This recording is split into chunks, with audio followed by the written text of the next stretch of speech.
I never should have come back to Halcroft. There's a reason some places disappear off maps, why their names fade from memory and their roads are reclaimed by the wild. Halcroft wasn't just abandoned, it was erased. The town devoured not by time but by something older, deeper. My parents told me we'd moved when I was 6, that we left because of my father's job. That's what I believed for most of my life.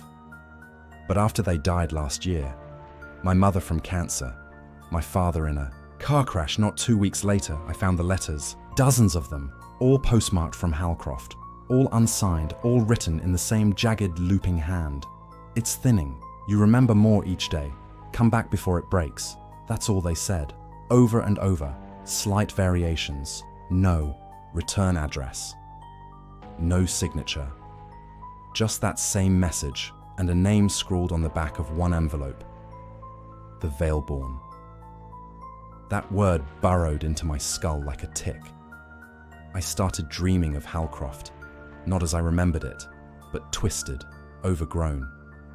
I saw street lamps draped in black moss, houses sunken into red clay, shadows with too many limbs slipping through the trees. I started remembering things I shouldn't have. A nursery filled with whispering, the feel of something cold and papery brushing my cheek in the night. My mother was weeping in the kitchen while my father nailed salt lines over the doors. So I went back. Halcroft wasn't on Google Maps. I had to dig out an old atlas from my father's attic and trace Route 91 until it bled into nothing. Even then, I only found the turnoff because I recognized the rusted sign, half swallowed by ivy. I drove for what felt like hours through narrow, winding roads. No cars, no signs of life, just trees, black, barkless things that seemed to watch me as I passed. My phone lost signal halfway in. When I finally rolled into what had once been the town centre, the sun had dipped behind the hills, and the world was soaked in blue twilight. The buildings were still there, barely. Most had collapsed in on themselves. Glassless windows gaped, like empty eyes. Ivy and rot had consumed nearly everything, but the church remained intact, tall and white with a crooked steeple that tilted like a snapped neck. And the house, our old house, was waiting for me. I parked in the overgrown driveway. The air buzzed with static. Not noise exactly, but a pressure, like something was listening. I stepped out and walked toward the porch, each footfall muffled by moss and dead leaves. The door creaked open at my touch.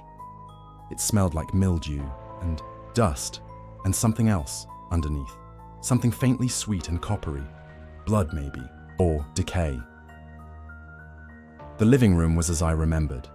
Threadbare couch, wood-panelled walls, family photos on the mantel.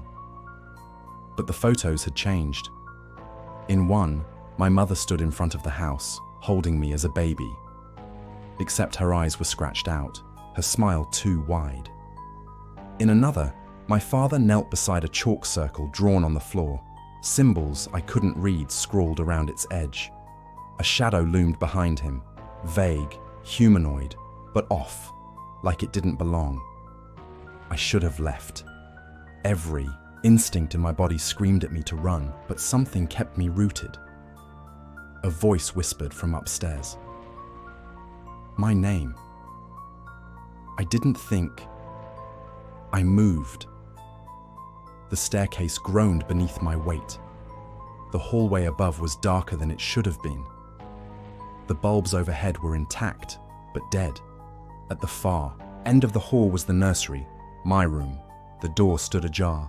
That voice came again, soft and lilting, like a lullaby sung underwater. I pushed the door open. The room was untouched. Toys still lay scattered on the floor. The crib stood in the corner, draped in dust.